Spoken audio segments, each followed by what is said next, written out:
Hey everybody, welcome back. I wanted to make a follow-up video to my previous video about the corruption of the administrative faculty at UC Berkeley. And at this point, we now have the administrative faculty getting so salty that they actually called the police, and then they called the FBI. So please like and subscribe so I can continue to make this relevant content and bring this troubling information to your attention. So we have a situation where I left UC Berkeley in good academic standing after leaving for medical and safety reasons. I witnessed gun violence on campus. There were bomb threats on campus. The campus was shutting down because of all of the chaos, and they just arbitrarily denied my readmission to the school. They refused the medical papers, and they told me that gun violence on campus is just a personal problem. This is actually what the disability director said. She said it's, quote, just a personal problem, and that I was expected to cope with it. And because I didn't cope with it, that demonstrates a lack of evidence of technical competency to return, because it definitely didn't have to do with my grades. It didn't have to do with my actual academic competency, because we have people sending them letters of recommendation. I worked as a full-time engineer at a research and development subsidiary of Boeing without my engineering degree, given process for the highest level of security clearance in the country, lots of projects under my belt.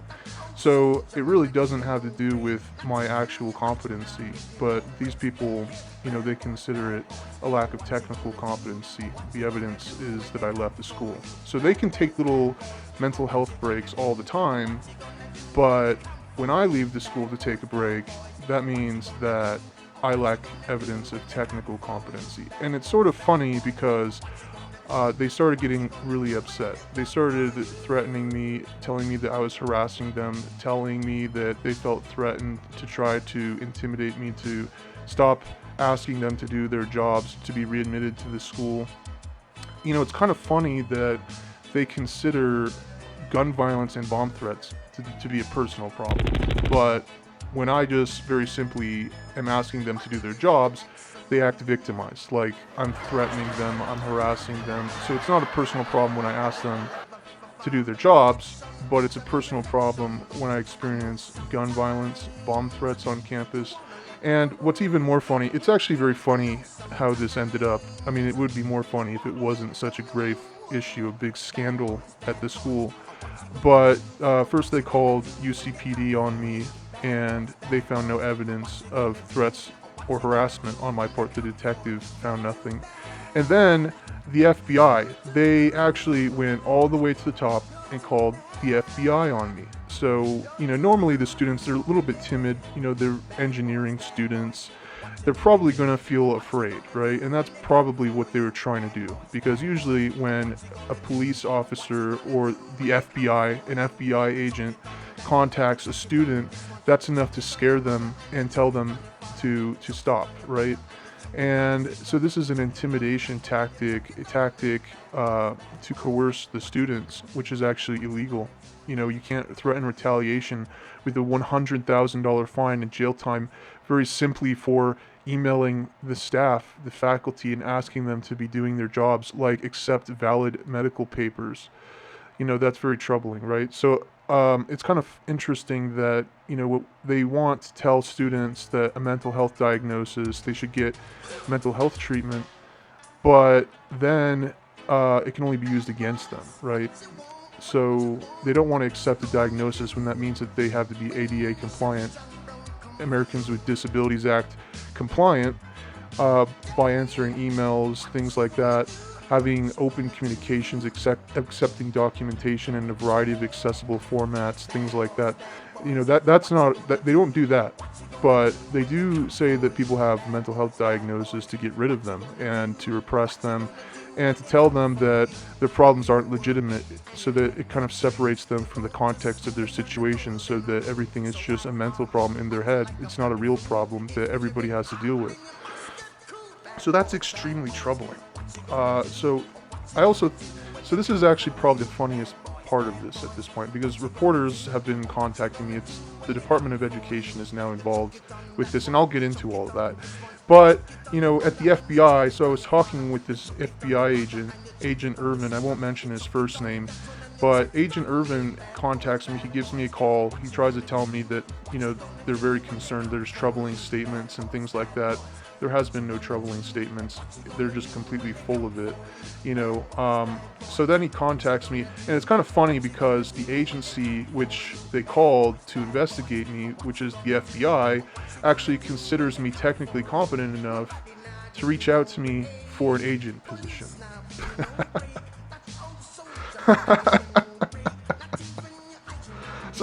So the agency which they call to investigate me because they believed I'm harassing them to readmit me to the school and questioning their decision that I lack technical competency to return, actually considers me technically competent enough for an agent position. Oh. Okay, No, God! sorry. No, God, please, no! No! No! Like, these people are like a bunch of fucking kindergartners or something. God! No, God, No, not please, the FBI, no! but No! but the faculty, No! like I just imagine a bunch of kindergartners in a classroom. No, God! And I'm asking them to clean up the classroom, right? All right, fine. And then they start pouting. They start pouting, and then they say that they're gonna call their parents. The little kindergartners are gonna say, "I'm gonna tell mommy on you. I'm gonna tell daddy on you." And then when they actually call mommy and daddy, they actually side with me.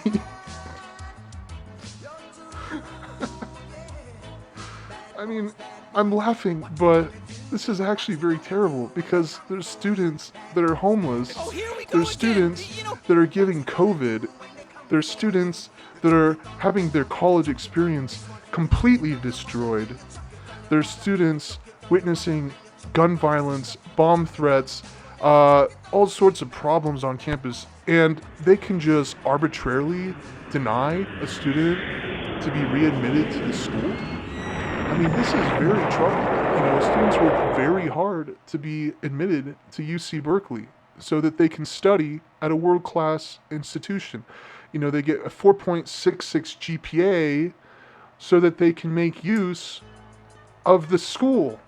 They don't study and get a 4.66 GPA to be told by the staff, to be told by the administration who refuse to do their jobs, that they need to go improve themselves somewhere else and spend the remainder of their college education at a commuter school or something like that.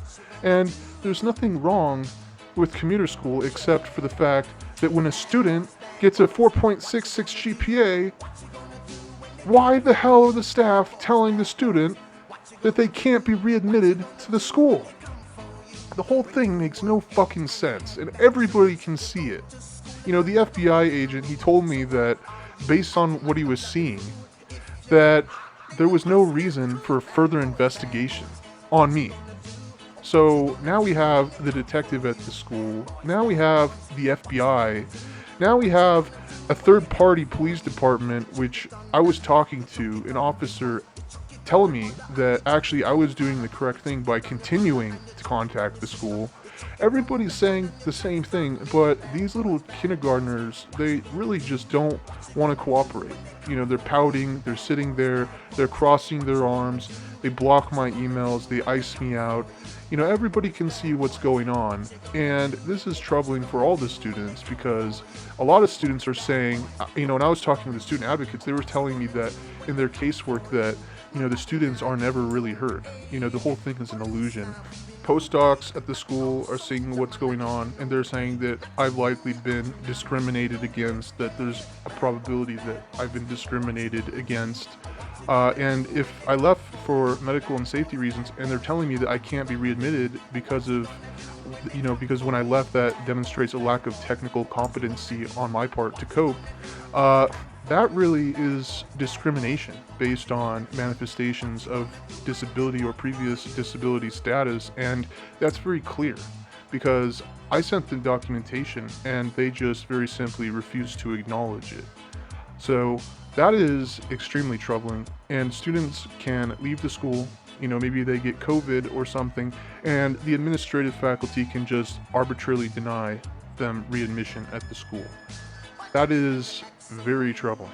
So please like and subscribe. I will update you with where this case is going, because at this point, I'm talking with reporters.